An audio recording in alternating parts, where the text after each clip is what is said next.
एक और कहानी इस बुक की जुबानी। एक और कहानी इसलिए क्योंकि पहले से ही एक कहानी मैं इस वाली वीडियो में बता चुका हूँ, तो प्लीज देख लिया करो वीडियो। तो अभी मैं तुमको एक लड़का और एक लड़की की कहानी सुनाने वाला हूँ, जिन्होंने सिर्फ अपने आप को कुछ बोलने से, यानी कि सिर्फ ऑटो सजेशन से अपने आप को फेल होते होते बचाया। और इनकी कहानी सुन के तुम ये जान जाओगे कि तुम ऐसा कैसे कर सकते हो। तो स्टोरी नंबर 2 इसलिए क्योंकि स्टोरी नंबर 1 इस वीडियो में हो चुका है। तो पहले बात करते हैं अर्पित की।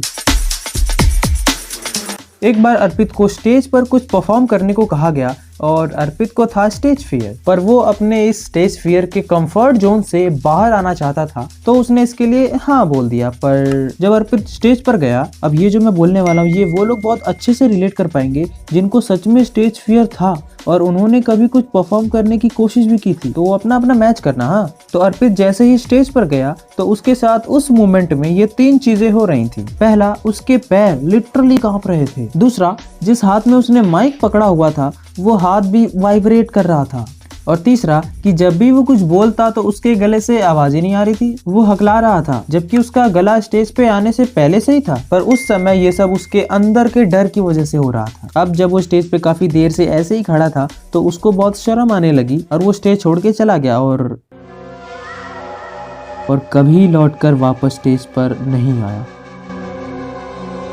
अरे नहीं, ऐसा कुछ नहीं हुआ तो कुछ और ही, और जो हुआ वो कमाल का था। तो सुनो। तो अर्पित सडनली स्टेज छोड़ के चला जाता है और स्टेज के पीछे जाकर अपने मन ही मन में ये बोल रहा होता है कि यार वो लोग मुझ पे हंसेंगे, ये स्टेज पे परफॉर्म करना मेरे बस की बात नहीं है, मुझे बहुत डर लग रहा है। तभी सडनली से वो चिल्लाने लगता है, अरे सही में। और वो चिल्लाते हुए अपने आप को ही कहता है कि यो, तो the little me the big me को दबाना चाहता है। Get out of here, the big me wants to perform through मी।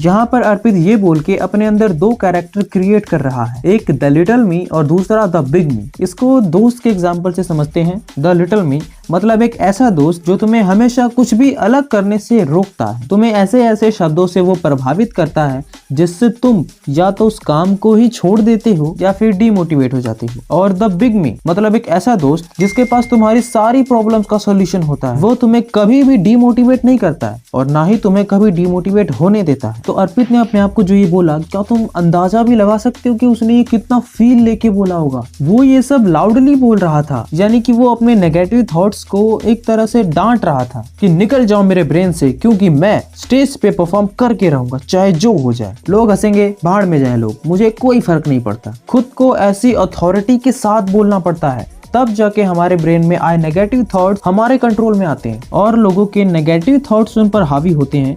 जहाँ पर ये बंदा अपने नेगेटिव थॉट्स पर ही हावी हो गया। अर्पित ने ये लाइन इतने पावरफुल तरीके से बोली कि उस लाइन का एक एक शब्द उसके सबकॉन्शियस में बैठ गया। और फिर थोड़ी देर बाद वो स्टेज पर लौटा और फिर ऐसा परफॉर्म किया कि वहाँ के जो लोग थे वो उसको देखकर बोल रहे थे कि भाई ये कौन है, ये अभी तो ये हकला रहा था, कुछ भी नहीं बोल पा रहा था, अभी इतना अच्छा कैसे कर रहा है। That's the power of the subconscious mind. अगर तुम अपने सबकॉन्शियस माइंड को इम्प्रेस कर पाए तो फिर तुम कुछ भी कर सकते हो। जिस समय अर्पित का सबकॉन्शियस माइंड उसकी कही वो पावरफुल लाइन से इम्प्रेस हुआ, उस समय उसके अंदर एक कमाल की एनर्जी चल रही थी, जिस एनर्जी के थ्रू वो स्टेज पे परफॉर्म कर पाया और उसका स्टेज फियर हमेशा के लिए चला गया। तो पिछली वीडियो का डायलॉग फिर से कि जो बात अपना सबकॉन्शियस माइंड एक्सेप्ट कर लेता है तो वो तो होके ही रहता है, चाहे जो हो जाए। अब ये कहानी सुनाते सुनाते मुझे अपना भी कुछ याद आ रहा है, तो राधा की कहानी सुनाने से पहले एक बार ये देख लेते हैं, फिर राधा पे आते हैं, ठीक है। कि एक बार हमका बताओ तो कि वहां जाके तुमको एग्जैक्टली क्या करना था। तो उसने गुस्से में बोल ही दिया कि तुझे पता नहीं है मुझे क्या करना था, गाना गाना था मुझे, याददाश्त कमजोर है क्या तेरी, बेवकूफ। अब ये सुन के मेरा लिटिल मी मुझे बोल रहा था कि भाई आगे